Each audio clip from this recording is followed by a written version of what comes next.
All right, first 24 hours with the Galaxy S24 Ultra. And no, this is not the Galaxy S24 Ultra. This is the Galaxy S23 Ultra. I wasn't trying to trick you, but I'm filming with the S24 Ultra. So you can see the front, this is the front-facing camera. You can hear the internal microphone. So there you go. S24 Ultra is currently filming. This is my S23 Ultra. I also have the Pixel 8 Pro. In this video, I'm mostly just going to talk about my first, 24 hours with the S24 Ultra. A lot of comparisons to the S23 Ultra, but some to the Pixel 8 Pro. Now let me switch this out. I'm going to be filming with the Pixel 8 Pro because the front-facing camera on my S23 Ultra, I cracked my screen and it went right through the camera, so it doesn't work that well. So let me switch. All right, so here we are filming with the Pixel 8 Pro front-facing camera. Using the mic on the Pixel 8 Pro, hopefully it's good enough for you. Tried to set them up the same. They're both 4K front-facing, so you can kind of compare if you think this is better or the S24 Intro is better, whatever. So I got the Ultra, or the Violet Titanium. I let my daughter pick, but I actually think I wanted this color anyway, and it looks really good, so I like the color. There you go. It doesn't, it's on camera, so it doesn't tell you much, but I'll tell you in real life, if there's not a lot of light, even like right now, this almost looks kind of gray. And my daughter, she's only 4, she said the same thing. She was looking at it and she was like, I can't tell if it's purple or gray. And I just thought that was so funny for even a 4-year-old to observe that. So just so you know, it's not too bright. I actually really like it. It looks great. So I also did get some of the cases. So let me talk about these first, I guess, because a lot of the pro reviewers that get these, free or get to borrow them, they don't get stuff with them. So I pre-ordered and I got, I think you get $100 in store credit. I used that to get a screen protector, which is on here, which was very easy to apply and feels really good. And then I got these 2 cases. So this is the silicone grip case, whatever they call it. It's kind of cool. It slides down, and then if you listen, it kind of clicks into place, and then you can use this to hold the phone, or you can kind of set it like that. Now I found, usually you turn your phone this way, and that's what apps expect you to do. So some apps will really only turn this way. They won't turn this way. And when it's sitting on the table like this, with this side down, it's like almost horizontal and it's not that stable. This is the best way to set it, so it's more like this.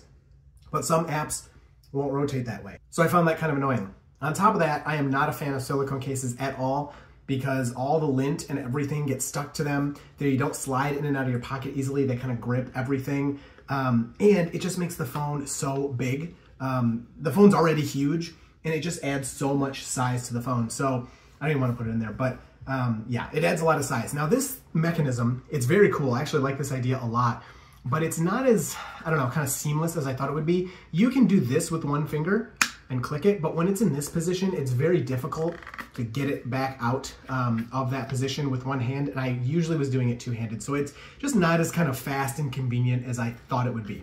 It's still a nice case. If you don't mind silicone, like if I liked this material, I think I would use it and keep it, but it makes the phone so big and putting it in my pocket kind of sucks. And then I got the Armor.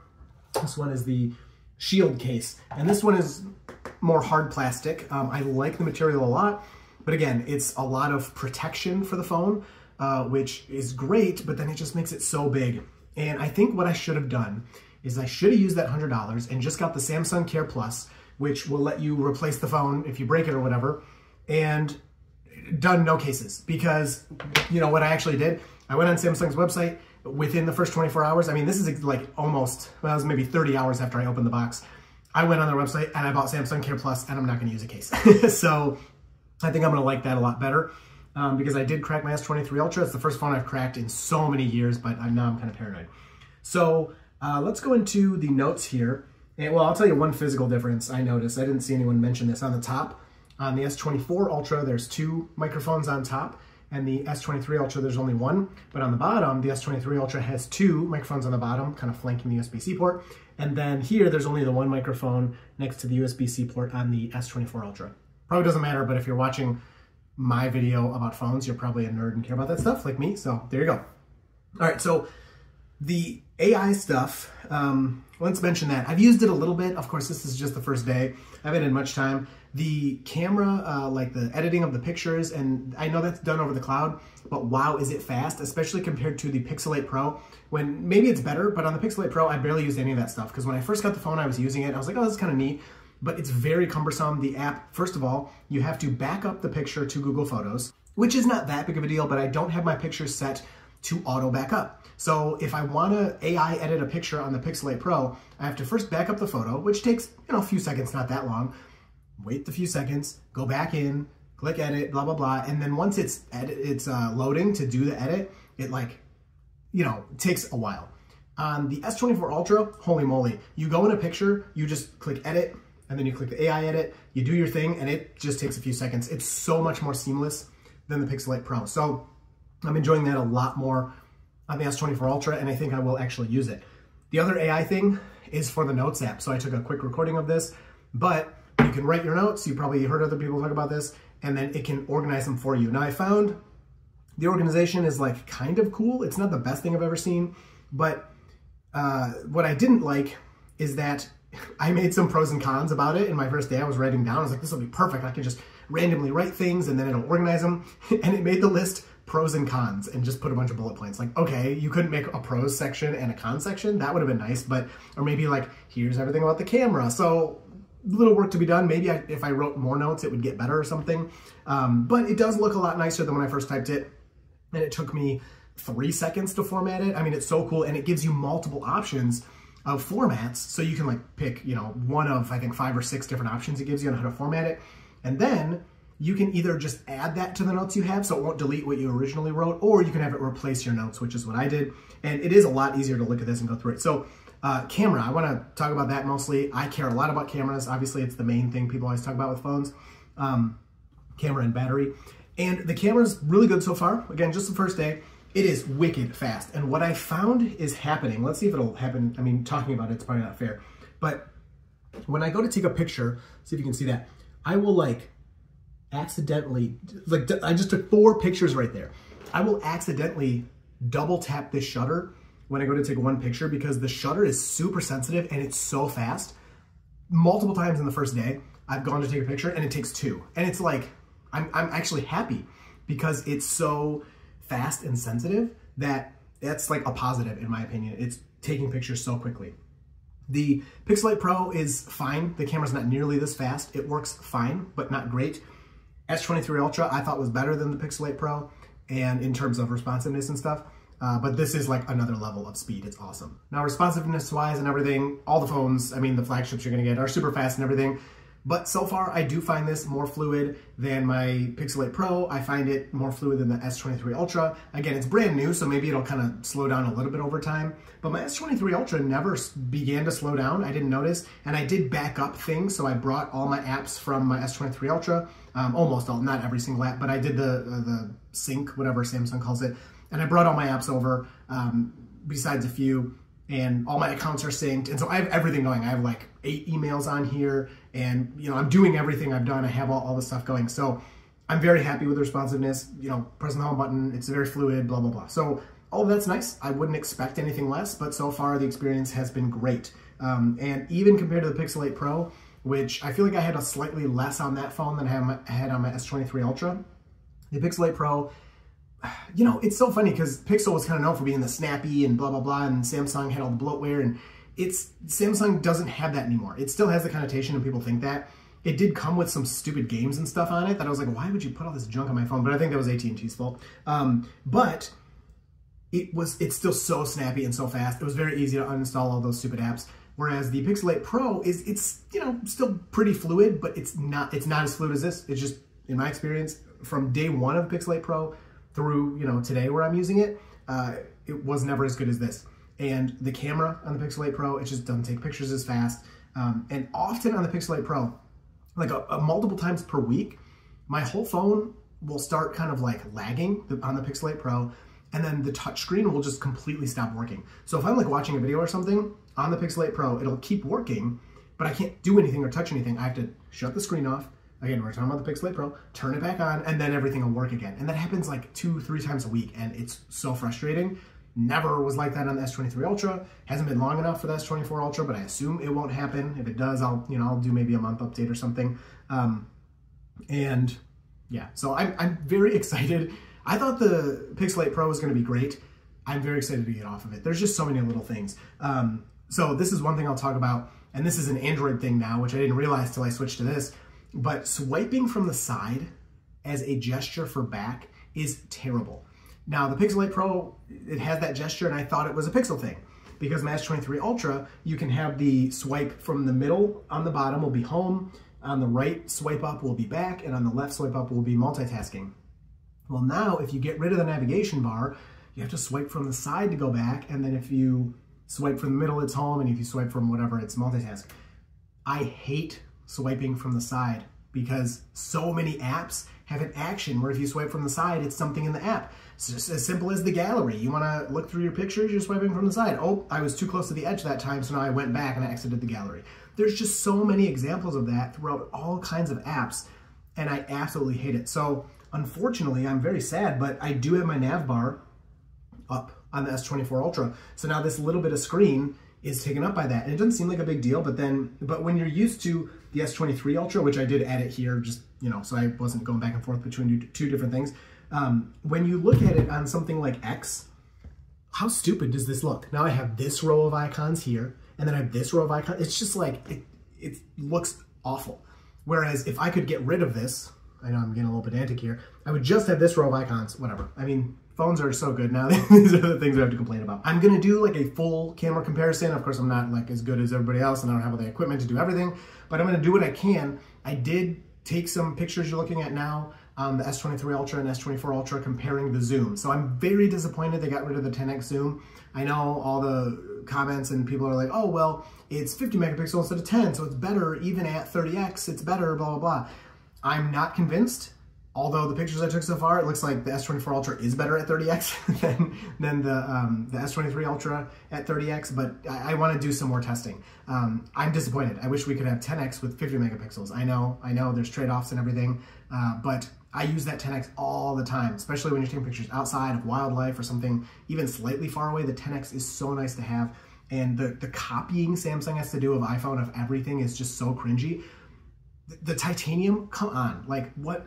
Cringe. Like, at least for iPhone, they went from stainless steel to titanium, so it's stronger and it's lighter and blah blah blah, and no one had done that, so they can be like, oh, we have titanium. Samsung copies it and they come from aluminum, which sure, maybe titanium's nicer. I don't.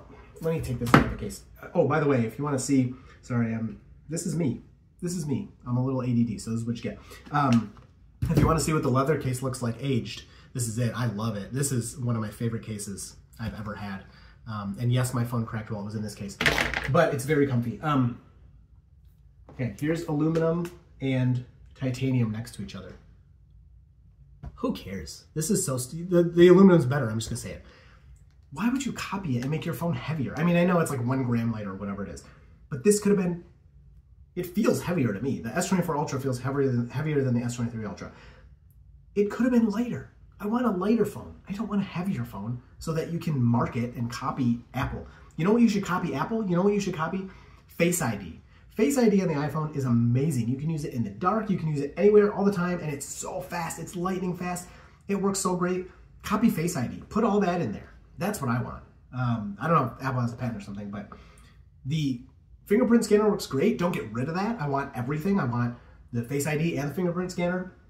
Fingerprint scanner works awesome, but if you've never used an iPhone and Face ID, oh my gosh, it's so much better than you could imagine. It's great. That's what I want you to copy. And then the screen. So some people have talked about, which I didn't actually hear about this until I experienced it myself, the screen on the S24 Ultra looking a little more washed out than the S23 Ultra. And you know what? I noticed that out of the box. Out of the box, I noticed right when I picked this phone up, because I've been using Samsung phones for a long time, immediately I go, like, are my settings off? Like, why does this look, I don't know. I didn't know. I was like, it looks kind of weird. Putting it next to it, I mean, it is night and day. I'll try to show you. Let me turn up the brightness and go to the same app and everything. I don't think it'll come across on camera, but let me show you this. So I'm turning the brightness up all the way on both. It's probably not the same nits, but that's kind of the best I can do. So both brightness is up all the way on both. Oh, well, it's gonna have to be close enough. And here, there you go. You probably can't tell because you got the ring light. Ooh, there's the other thing. The S23 Ultra looks better. I mean, it simply looks better and brighter, and I don't know. My guess is it has to do with, so look at this again. See the lack of reflections with the ring light? I think it's probably due to that, and to be determined if it's worth the trade-off for me. I love the screen on the S23 Ultra, and it just, like, I don't want to look at these next to each other anymore because it looks so much worse. It's not that it's darker or dimmer. The brightness looks similar to me. It's just more washed out. It's not as vibrant and kind of punchy as you're used to with Samsung on the S24 Ultra. I will say, though, the anti-reflective thing that they have is really good. So let me turn these off. You can see there's the black screen. Hopefully you can tell the difference. There is a big difference. And that light may be too bright. I don't know how it's coming across on video, but like in usage so far, it's crazy different. Now I will say I do have the screen protector on here, the one that came free, but I noticed that difference in the washed outness before I put the screen protector on. I mean, like I said, I came out of the box, and as I was setting it up, I was kind of like, oh, this screen is weird. Like I'm gonna have to adjust the settings. And I went in the settings and they're all vivid and everything they're supposed to be. So I don't know. Overall, loving it so far. How could you not? S Pen I barely use, but I love to have it with me. So when I had the Fold, I had the Fold 2 and the Fold 3 and the Fold 4. I had the S Pen, and honestly, the S Pen doesn't fit in the Fold series. I actually have it like right here. Oh, I put it away. The S Pen doesn't fit inside the Fold series, but I would always keep it with me because those times where I needed to use it, I was so glad I had it. Signing documents or sometimes photo editing or whatever, I love having it. So the fact that it fits in the phone, I mean, who cares if I don't use it for 3 months? If I then at month 4 use it, it's worth to have there for me because of the things it can do. I use it more than every 3 months, but I don't use it that much. I'm very happy that it's there. I forgot a couple things. So number 1 is battery life. So that probably tells you how it's going. Pretty good. It is currently 11 p.m. I unplugged right around 8 a.m. and I have 5% left with 7 hours and 12 minutes of screen on time. And I was hammering this thing today because I still wasn't logged into everything. I was taking lots of pictures, not a lot, but I was taking some pictures and some videos to kind of play with it and test it out. So battery life's been fine. Obviously, there's the whole like, oh, Android takes a couple days to, get your usage. And it does, but I kind of think that's like a thing people say to cope when the battery life isn't that good. Just my honest opinion. I haven't noticed huge differences in battery life for my Android phones in the past few years. Pixel 8 Pro battery is kind of sucks for me. And I said that in the beginning, people were like, oh, let it, do its thing for a couple days. It never changed. It still sucks for me. I still had to charge it before the end of the day. Whereas this, again, hammering it all day. I played games, I mean, everything. I was doing everything today. And 5% at 11 p.m., unplugged at 8 a.m., 7 hours screen on time. Pretty awesome. And then the other battery usage, 102%. What the heck does that even mean? That's what it says right there. 102%. And then the other thing I did want to mention real quick about the cases, there's a reason I had this leather case. Man, this thing is so nice. On the S23 Ultra, and why I even picked up these cases. When you don't have a case, this thing on a table, it like wobbles, and it's so annoying. I hate that aspect of it. Whereas these cases direct from Samsung make this not only flush, so when you lay it down, it doesn't move, but the cameras are just ever so recessed in there so that they're protected. So I do love using a case, but I paid the $169 for the Samsung Care Plus. I'm going caseless for the first time in a while. Feels really good. I love having the smaller phone that slides in and out of your pocket. But anyway, hit like, get subscribed if you want to see more about S24 Ultra.